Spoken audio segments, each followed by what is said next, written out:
오늘 우리에게 주시는 하나님 말씀은 잠언 9장 1절에서 18절 말씀입니다.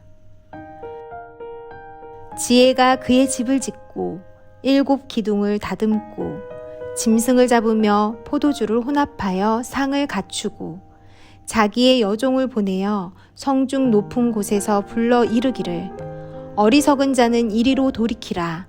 또 지혜 없는 자에게 이르기를 너는 와서 내 식물을 먹으며 내 혼합한 포도주를 마시고 어리석음을 버리고 생명을 얻으라. 명철의 길을 행하라 하느니라. 거만한 자를 징계하는 자는 도리어 능욕을 받고 악인을 책망하는 자는 도리어 흠이 잡히느니라. 거만한 자를 책망하지 말라. 그가 너를 미워할까 두려우니라. 지혜 있는 자를 책망하라. 그가 너를 사랑하리라. 지혜 있는 자에게 교훈을 더하라. 그가 더욱 지혜로워질 것이요 의로운 사람을 가르치라. 그의 학식이 더하리라. 여호와를 경외하는 것이 지혜의 근본이요 거룩하신 자를 아는 것이 명철이니라.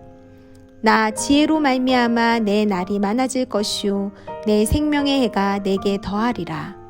내가 만일 지혜로우면 그 지혜가 내게 유익할 것이나 내가 만일 거만하면 너 홀로 해를 당하리라. 미련한 여인이 떠들며 어리석어서 아무것도 알지 못하고 자기 집 문에 앉으며 성읍 높은 곳에 있는 자리에 앉아서 자기 길을 바로 가는 행인들을 불러 이르되 어리석은 자는 이리로 돌이키라. 또 지혜 없는 자에게 이르기를 도둑질한 물이 달고 몰래 먹는 떡이 맛이 있다 하는도다. 오직 그 어리석은 자는 죽은 자들이 거기 있는 것과 그의 객들이 수올 깊은 곳에 있는 것을 알지 못하느니라.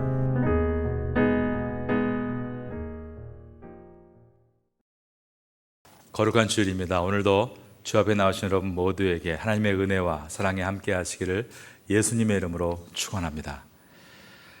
잠언서의 대부분을 기록한 솔로몬은 1장부터 8장까지 했던 권면을 오늘 본문인 9장에서 일단락을 짓습니다. 그래서 오늘 9장까지 저희가 이번 달에 살펴보고 또 다음 11월 달에 10장부터 살펴보려고 합니다. 7장에서는 음료에 대한 언급이 있었습니다. 그리고 8장에서는 지혜에 대한 언급이 있었습니다. 이제 우리는 번갈아 가며 나온 이 두 여인의 말을 듣고서 최종 선택을 해야 합니다. 솔로몬은 먼저 지혜라는 여인의 초대를 소개합니다. 오늘 본문의 첫 부분인 잠언 9장 1절을 보겠습니다. 지혜가 그의 집을 짓고 7 기둥을 다듬고. 지혜를 의인화시켜서, 즉 사람화시켜서 묘사합니다. 지혜는 그의 집을 7 기둥으로 다듬었습니다. 7은 성경에서 완전수입니다. 7이 건물에 사용된 것은 이 건물이 아주 안전하다는 것과 아주 많은 사람을 수용할 수 있다는 뜻입니다. 이 집에서 준비하는 잔치는 짐승을 잡고 포도주를 담그고 귀한 식탁을 준비합니다. 2절입니다. 짐승을 잡으며 포도주를 혼합하여 상을 갖추고. 고대시대의 팔레스틴 지역에서 마시는 포도주는 오늘날과 같이 술의 개념이 아니라 음료의 개념이었습니다. 물에 흙이 너무 많아서 마실 수가 없기 때문에 포도주를 넣어 발효시켜서 물 대신 음료로 사용을 했습니다. 그런데 포도주를 혼합했다라는 것은 포도주 안에 풍미를 위해서 꿀이나 약초를 넣은 것을 말합니다. 보통 사람들은 여간에선 맛보기 힘든 귀한 음료를 준비했다는 것입니다. 그리고 2절에서 상을 갖췄다라는 단어를 주의해서 보아야 합니다. 여러분도 영화에서 옛날 팔레스틴 지역 일반 평민들이 음식을 어떻게 먹는지를 보신 일이 있을 겁니다. 테이블이 없이 바닥에 음식을 깔아놓고 옆으로 비스듬히 누워서 음식을 집어 먹었습니다. 오직 왕과 신하들만이 의자에 앉아 식탁에 차려져 있는 음식을 즐겼습니다. 그 당시에 상은 부자의 소유물이었습니다. 이처럼 지혜는 손님을 아주 귀하게 모실 만반의 준비를 하고 이 사람들을 초대하기 위해서 여종을 보냅니다. 지혜가 보낸 여종은 성 높은 곳에 서서 이 잔치에 오라고 외칩니다. 이 장면은 마태복음 22장 3절에서 예수님께서 비유로 말씀하신 잔치와 같은 내용입니다. 하나님의 잔치에 와서 복음을 듣고 구원을 얻으며 새 삶을 시작하라는 초청입니다. 지혜의 초청은 이 잔치에 와서 어리석음과 지혜 없음을 버리고 생명을 얻고 명철의 길을 행하도록 하기 위해서였습니다. 4절에서 6절까지를 봅니다. 어리석은 자는 이리로 돌이키라. 또 지혜 없는 자에게 이르기를 너는 와서 내 식물을 먹으며 내 혼합한 포도주를 마시고 어리석음을 버리고 생명을 얻으라. 명철의 길을 행하라 하느니라. 지혜는 이와 같이 적극적으로 사람들을 모아서 지혜를 나누어 주려 하고 있습니다. 사실은 사람들이 지혜를 얻기 위해 찾아와서 은혜를 베풀어 달라고 간청을 해야 되는데 오히려 지혜가 사람들에게 찾아가서 나에게 오라 소리 높여 초청을 하고 있습니다. 여기서 지혜란 바로 하나님의 말씀입니다. 지혜가 세운 7 기둥의 건물은 진리의 터인 교회를 상징합니다. 우리는 오늘 이 주일 아침에 하나님께로부터 지혜를 얻기 위해 이 자리에 와 있지만 사실은 하나님께서 우리를 먼저 부르시고 우리가 세상을 이길 지혜를 얻게 하시기 위해서 이 자리로 인도하신 것입니다. 여러분 거룩한 주일에 진리의 터인 교회로 오신 것을 기쁘게 환영합니다. 잘 오셨습니다. 하나님께서 여러분에게 하나님의 말씀을 통해서 하나님을 아는 지혜 그리고 세상을 이겨나가는 지혜를 주시기를 예수님의 이름으로 축원합니다. 잠언은 이어서 지혜의 초대가 반대가 되는 음료의 초대를 소개합니다. 아래에 있는 9장 13절부터 보겠습니다. 미련한 여인이 떠들며 어리석어서 아무것도 알지 못하고 자기 집 문에 앉으며 성읍 높은 곳에 있는 자리에 앉아서 음료로 묘사되고 있는 지혜의 반대인 미련함은 특징이 떠드는 것에 있습니다. 그리고 아무것도 알지 못하는 것에 있습니다. 아무것도 알지 못하고 떠드는 것이 미련함입니다. 이 음녀는 거만하게 자기 집 혹은 성읍 높은 곳에 앉아서 지혜를 흉내내면서 사람들을 불러 모읍니다. 16절입니다. 어리석은 자는 이리로 돌이키라. 또 지혜 없는 자에게 이르기를. 그러나 그 내용은 지혜의 말과는 완전히 반대입니다. 17절입니다. 도둑질한 물이 달고 몰래 있는 떡이 맛이 있다 하는도다. 여기서 물은 잠언 5장에 나왔던 성을 얘기합니다. 5장 15절 이하에 보면 너는 내 우물에서 물을 마시며 내 샘에서 흐르는 물을 마시라. 어찌하여 내 샘물을 집 밖으로 넘치게 하며 내 도랑물을 거리로 흘러가게 하겠느냐. 그 물이 내게만 있게 하고 타인과 더불어 그것을 나누지 말라. 하나님께서 부부에게 한 우물을 주셨다. 그 우물은 절대로 밖을 넘어서는 안 된다. 이 말은 부부관계를 말합니다. 이 우물은 결코 다른 이와 공유될 수 없습니다. 그런데 오늘 본문인 9장 17절에서 도둑질한 물이 달다라고 하는 말은 다른 가정에 있는 사람과 간통을 저지른다라는 표현이고, 몰래 먹는 떡이 맛있다라는 말은 아무도 모르게 저지르는 죄가 짜릿하다라는 표현입니다. 음녀가 말하고 있는 17절은 성적 쾌락을 여과 없이 표현한 말인 것입니다. 음녀가 음행의 유혹에 초대하는 사람들은 목적지가 분명한 길을 걷는 사람들이었습니다. 9장 15절을 보겠습니다. 자기 길을 바로 가는 행인들을 불러 이르되, 즉 목적지를 향해 바르게 가고 있는 행인들을 음녀가 부르는 목적은 그들을 유혹해서 목적지까지 가지 못하게 하기 위해서입니다. 만약에 이 음녀의 위험한 초대장을 받는다면 잠언서는 말합니다. 그것은 지옥으로 가는 급행 열차를 타는 것이다. 오늘 본문의 마지막 절인 9장 18절입니다. 오직 그 어리석은 자는 죽은 자들이 거기 있는 것과 그의 객들이 수월 깊은 곳에 있는 것을 알지 못하느니라. 히브리어 수월은 지옥을 뜻합니다. 오직 그 어리석은 자는 죽은 자들이 거기 있는 것과 그의 객들이 수월 깊은 곳에 있는 것을 알지 못하느니라 라는 이 말은 이미 많은 사람들이 지옥에 있다라는 뜻입니다. 여러분, 자신의 건강한 몸을 가지고 성적으로 타락해서 도둑질한 물을 마시고 달달하고 말하고 몰래 먹는 떡이 맛있다라고 과시하는 것은 절대로 건강한 삶이 아닙니다.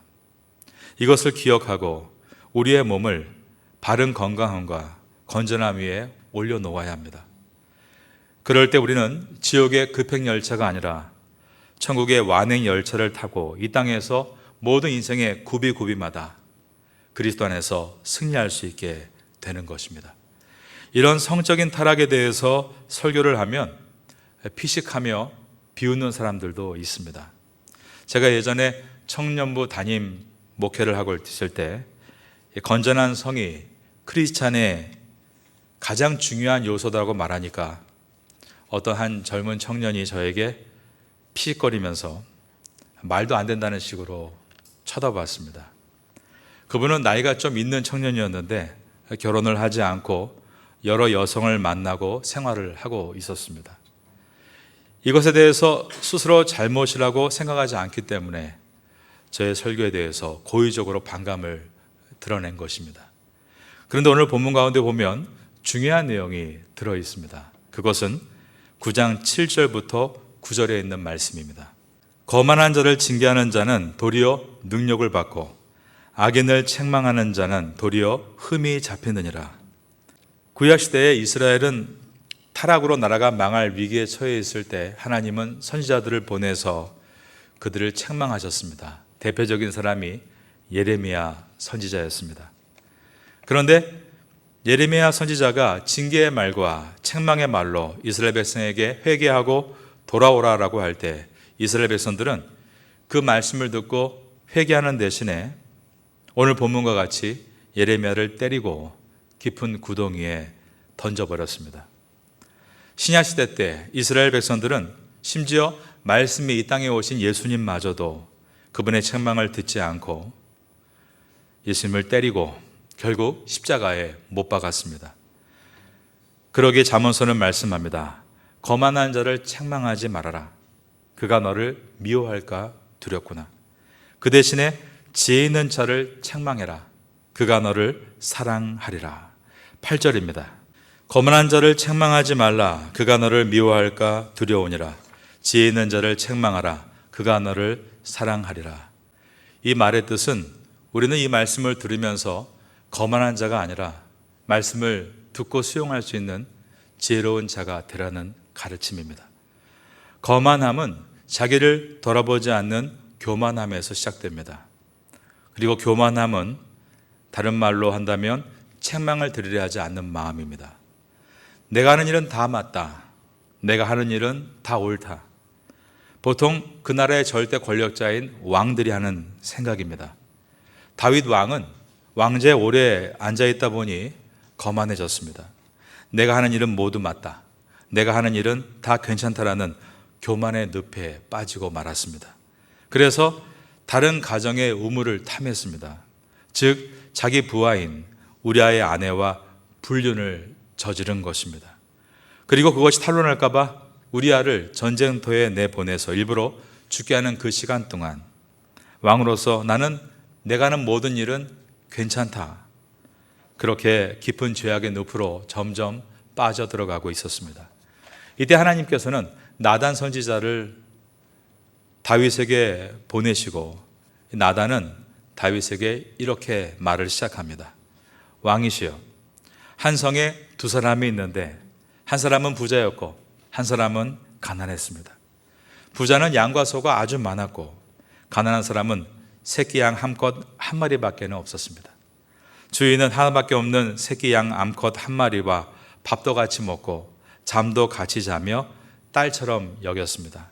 그런데 어느 날 한 손님이 그 성의 부자를 방문하는데 그 부자는 자기 양과 소를 아까워하며 가난한 사람의 새끼 양을 빼앗아다가 손님을 위해 잡았습니다. 이 말을 듣고 있던 다윗이 크게 화를 내면서 나단 선지자에게 말을 합니다. 여호와의 사심을 가리켜 맹세하노니 이 일을 행한 사람은 마땅히 죽임을 당할지니라. 그리고 그 양의 새끼를 4배로 갚아주어야 할 것이니라. 그때 나단 선지자가 말합니다. 바로 그 부자가 당신입니다. 이때 다윗이 여전히 거만한 태도로 왕 위에 앉아 있었다면 자신의 잘못을 지적하는 나단의 입을 찢고 죽였을 것입니다.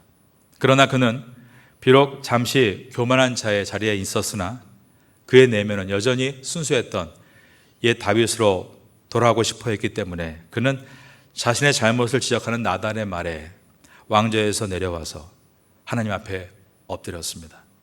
이 장면을 하나님께서는 보고 계셨고 하나님은 겸손한 다윗을 사랑하시고 그를 용서하시고 다시 한번 기회를 주셨습니다. 바로 이것이 오늘 본문의 말씀인 것입니다.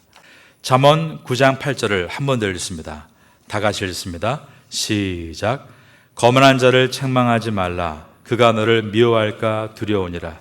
지혜 있는 자를 책망하라. 그가 너를 사랑하리라. 여러분들은 말씀을 통해서 책망을 들을 때 그 책망을 수용할 수 있는 지혜로운 자가 되심으로 이 땅에서 하나님 보시기에 아름답고 사랑스러운 귀한 일꾼으로 승리하게 되기를 예수님의 이름으로 축원합니다. 오늘 잠언서가 거만한 자를 책망하지 말라. 그는 변화의 기회가 없다. 지혜 있는 자를 책망하라. 그는 새로운 기회를 얻을 것이다 라고 말씀하는 이유는 우리도 거만하고 교만한 자리에서 돌이켜 지혜롭고 겸손한 자리에 서 있으라는 말씀입니다. 여러분은 어디에서 지금 왕으로 군림하십니까? 가정에서 왕이십니까? 사무실에서 왕이십니까? 어떤 모임에서 왕이십니까? 겸손의 왕이 되셔서 오늘 제목과 같이 여러분의 지혜가 더욱더 깊은 지혜로 나갈 수 있게 되기를 예수님의 이름으로 축원합니다. 오늘 잠언서는 지혜가 7 기둥을 세운 집에 사람들을 초대한다라고 했습니다. 하나님께서 오늘 주일에 진리의 터인 그리고 기둥이 되는 교회에 저와 여러분을 초대하셨습니다. 우리가 지혜를 어떻게 받습니까? 내가 이곳에 초대받을 자격이 없다는 것을 생각할 때 지혜를 얻을 수 있습니다. 내가 이 자리에 와서 앉을 수 있는 이유가 오직 예수님께서 나의 죄와 허물을 위해서 십자가에서 희생하셨기 때문입니다. 그리고 나를 의롭다라고 칭해 주셨습니다. 그래서 이 자리에 우린 앉을 수 있었습니다. 이것을 생각할 때만 지혜를 시작할 수 있습니다. 자격이 없는 나에게 일방적으로 베풀어 주셨다. 이 은혜를 생각할 때 우리는 지혜를 시작할 수 있게 되는 것입니다. 하지만 내가 이곳에 와 있는 것이 내가 그럴만해서다. 그렇게 이 주일 아침부터 마음을 느슨하게 갖고 있게 되면 어떠한 지혜도 얻을 수가 없습니다. 지혜를 얻지 못하면 시간이 지날수록 더 높은 지혜로 가는 것이 아니라 딱딱하게 굳어져서 과거의 습관과 경험에 머무는 종교인이 될 수밖에 없습니다. 지혜는 곧 하나님의 말씀입니다. 그 말씀은 우리의 심령을 골수와 같이 깊이 들어와 쪼개고 새롭게 하는 능력의 말씀입니다. 오늘 이 주일 아침 가운데 하나님의 말씀을 여러분 심령에 겸손하게 받아들여서 여러분의 마음을 녹이시고 그 부드러워진 옥토를 가지고 세상에 나아가 한 주간 동안 승리할 수 있게 되기를 마지막으로 예수님의 이름으로 축원합니다.